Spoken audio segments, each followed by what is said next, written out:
Hello everybody, I am Dr. Sophia Nalgaya. Keeping in point the view that many of the students are from Hindi medium background, I will be telling the story of Pride and Prejudice in Hindi today for their sake. But I also urge the students to develop their writing as well as oral skills, and it is not very difficult because people learn foreign languages like French and German also in 3 months. So do pursue the language with dedication. As of now, I'm telling the story of Pride and Prejudice in Hindi very concisely. Pride and prejudice mister और Mrs Bennett और उनकी 5 बेटियों के बारे में कहानी है, जिसके माध्यम से जेन ऑस्टन समाज में व्याप्त विभिन्न कुरीतियों के ऊपर भी प्रकाश डालती हैं।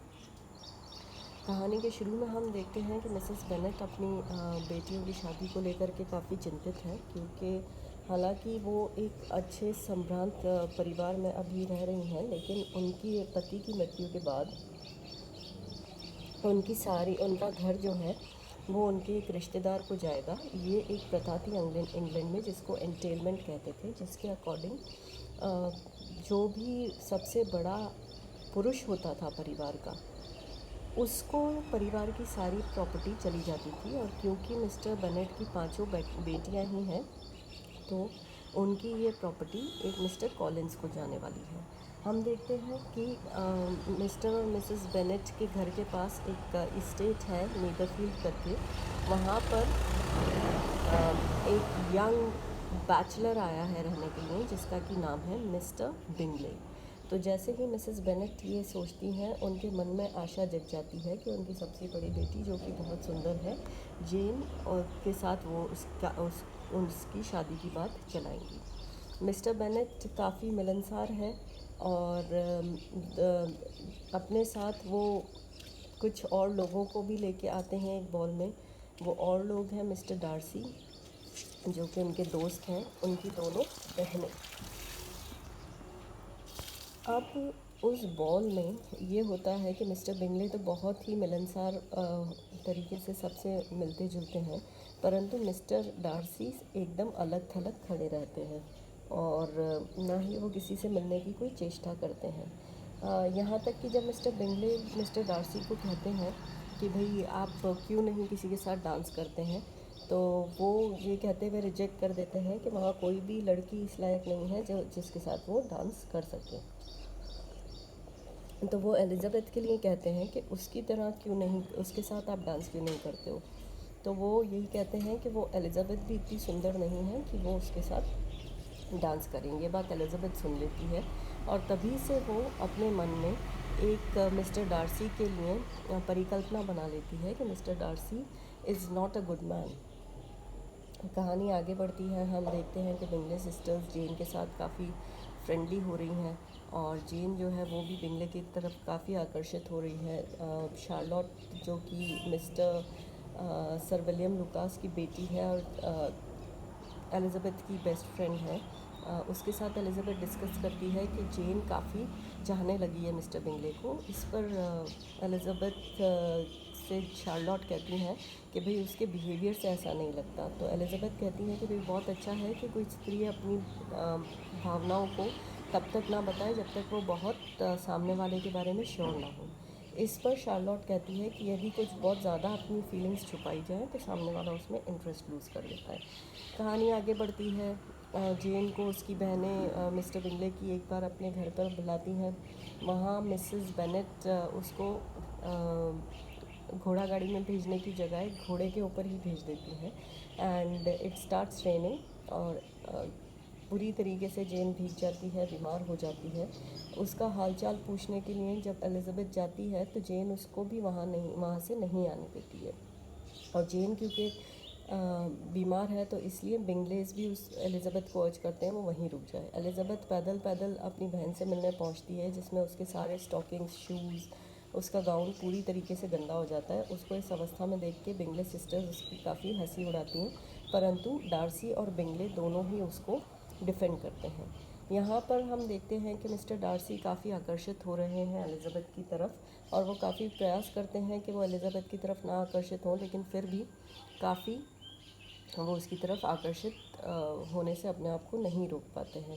मिसेस बेनेट और उनकी बाकी तीनों बेटियां एलिज़ाबेथ और जेन से मिलने आती हैं नीदरफील्ड में। उनके व्यवहार से काफ़ी एलिज़ाबेथ शर्मिंदा होती है, और जैसे ही एलिज़ाबेथ को लगता है कि जेन अब ठीक है, वो तुरंत एक चैरियट उधार लेके बिंगलेस से अपने घर लौट जाती है, क्योंकि मिसेस बेनेट ने उसको चैरियट भेजने से मना कर दिया होता है। अब कहानी आगे बढ़ती है, और जो इनका रिलेटिव है मिस्टर कॉलिंस, जिनको कि इनकी प्रॉपर्टी जाने वाली है, वो आते हैं मिस्टर बेनेट से मिलने के लिए। और यहाँ पर आकर के वो मिसेस बेनेट से कहते हैं कि भाई वो रह सकती हैं मिस्टर बेनेट के जाने के बाद भी इस घर में, और वो ये हिंट भी देते हैं कि वो उनमें से उनकी एक बेटी से शादी करना चाहेंगे।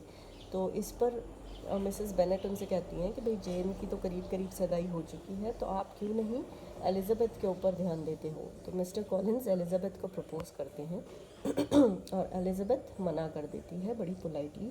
तो मिस्टर कॉलिंस मतलब इतना he is full of superiority that वो इस ना को एक्सेप्ट नहीं कर पाते हैं, और एलिज़ाबेथ को कहते हैं कि भाई सोचो, मुझे विश्वास है तुम अपना विचार बदल दोगे। लेकिन इसी दौरान वो जाकर के शार्लोट को प्रपोज़ करते हैं, और शार्लोट जो कि 27 साल की हैं वो इस प्रपोज़ल को एक्सेप्ट कर लेती हैं। तो ये वापस से उस समय की सोसाइटी के ऊपर एक तरीके से रोशनी डालता है कि फ़ीमेल्स जो थी उनकी सिचुएशन ऐसी थी कि अगर उनको एक रिस्पेक्टेबल लाइफ चाहिए थी तो उसके लिए वो सिर्फ़ और सिर्फ शादी के ऊपर ही निर्भर थी। बहरहाल एलिज़ाबेथ से शार्लोट प्रॉमिस लेती हैं कि उसकी शादी के बाद वो वहाँ आकर के रहेंगी। इसी बीच में हम एक और किरदार से परिचित होते हैं, वो है मिस्टर विकहैम। आर्मी मैन है, आर्मी के पर्सनल हैं। ये एलिज़ाबेथ और उसकी बहनों के टच में आते हैं, और एलिज़ाबेथ देखती है कि मिस्टर डार्सी उसकी प्रेजेंस में बहुत कंफर्टेबल नहीं है। जब वो मिस्टर डार्सी से पूछती हैं, मिस्टर विकहैम से पूछती हैं, सॉरी, मिस्टर डार्सी से तो उनकी बात ही नहीं होती है, तो मिस्टर विकहैम उनको एक कहानी सुनाते हैं कि किस प्रकार मिस्टर डार्सी ने जो पैसा मिस्टर डार्सी के फादर ने मिस्टर विकहैम के लिए छोड़ा था उसको हड़प लिया। तो अब एलिज़ाबेथ की डिसलाइक और बढ़ जाती है और मिस्टर डार्सी के लिए, और दूसरी तरफ वो मिस्टर विकहैम की तरफ अट्रैक्ट हो रही हैं। इधर हम देखते हैं कि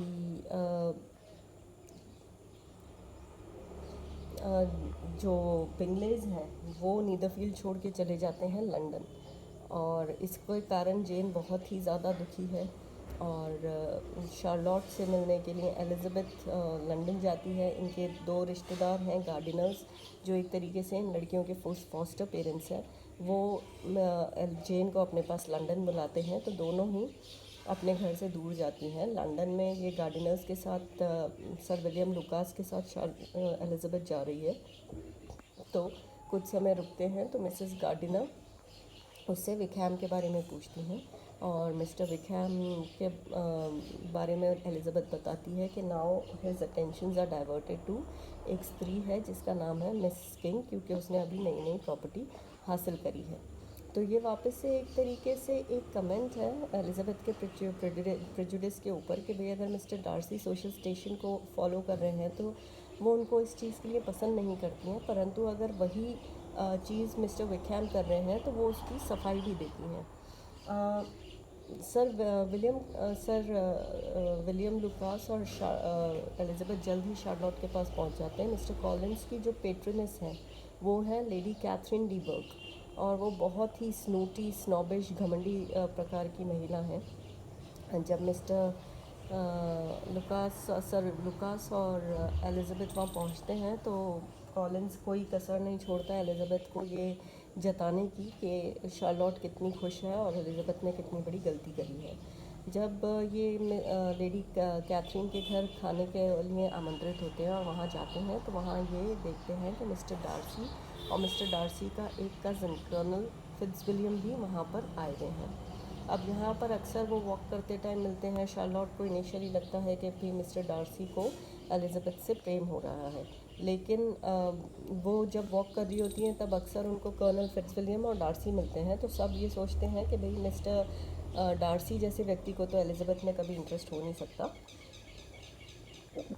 तो जाहिर तौर पर कर्नल फिट्जविलियम जो है वो उनके कारण वो एलिज़ाबेथ से मिल रहे हैं।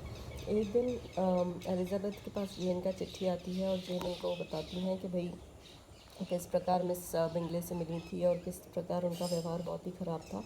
और उन्होंने ये भी बता दिया कि भाई उनका भाई डार्सी की बहन से शादी करने वाला है, जिसे सुन के एलिज़ाबेथ बहुत दुखी हो जाती है। और उसी समय मिस्टर डार्सी आके उनको बताते हैं कि वो उनसे प्रेम करते हैं और उनसे शादी करना चाहते हैं, परंतु एलिज़ाबेथ मना कर देती है।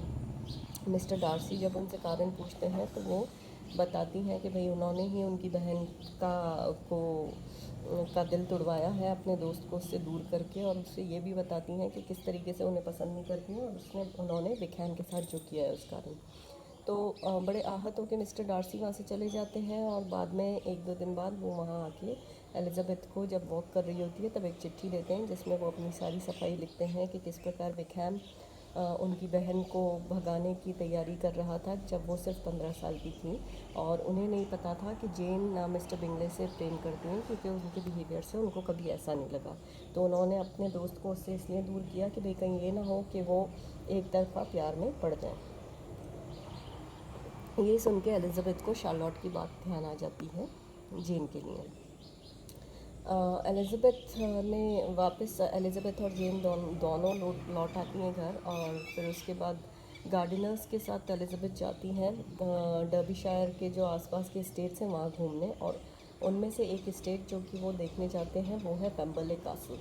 वहाँ देख के एलिज़ाबेथ को लगता है कि भाई मतलब क्या होता यहाँ का पे मिस्टर डार्सी के साथ रहना, और वो सिर्फ वहाँ जाने के लिए इसलिए एग्री करती हैं बिकॉज़ वो मिस्टर डार्सी वहाँ पर उस समय उपस्थित नहीं है। वहाँ जब एलिज़ाबेथ उनकी सर्वेंट से मिलती है तो वो काफ़ी आश्चर्यचकित होती है ये देखकर कि भाई उनके जो सर्वेंट्स हैं वो काफ़ी मिस्टर डार्सी को पसंद करते हैं, और सभी का यही एक स्वर में कहना है कि भाई मिस्टर डार्सी जैसा मालिक कोई दूसरा हो नहीं सकता है। उसी समय संयोगवश मिस्टर डार्सी सडनली आ जाते हैं। He is very courteous to Elizabeth and the Gardiners, और यही नहीं वो पूरी अपनी वो दिखाते हैं और एलिज़ाबेथ से पूछते हैं कि भाई मेरी बहन आ रही है, क्या वो उससे मिलना चाहेंगे। तो एलिज़ाबेथ कहती है कि ज़रूर वो उनकी बहन से मिलना चाहेगी। तो मिस्टर डार्सी जिस लॉज में वो ठहरी हुई है एलिज़ाबेथ, वहाँ अपनी बहन को लेके एलिज़ाबेथ से मिलाने के लिए आते हैं। और दूसरे दिन फिर वो गार्डिनर्स को और एलिज़ाबेथ को डिनर पे इनवाइट करते हैं। गार्डिनर्स कहते हैं कि लगता है मिस्टर डार्सी एलिज़ाबेथ से प्रेम करते हैं, इसलिए वो इस तरीके से बिहेव कर रहे हैं, परंतु एलिज़ाबेथ चुप रहती है और अपने प्रपोज़ल के बारे में कुछ नहीं बताती है। तो अब इससे आगे की कहानी हम अगले वीडियो में डिस्कस करेंगे। यहाँ तक की कहानी आई थिंक बिल्कुल क्लियर है सबको कि एलिज़ाबेथ सबसे छुपा रही है कि मिस्टर डार्सी ने उसको प्रपोज़ किया था, और लेकिन हम ये देखते हैं कि वो बहुत ही स्ट्रॉन्ग वुमेन है जो कि बिल्कुल भी अपने फ़ैसले से सिर्फ इस कारण नहीं प्रभावित हो रही है कि मिस्टर डार्सी एक रईस व्यक्ति है।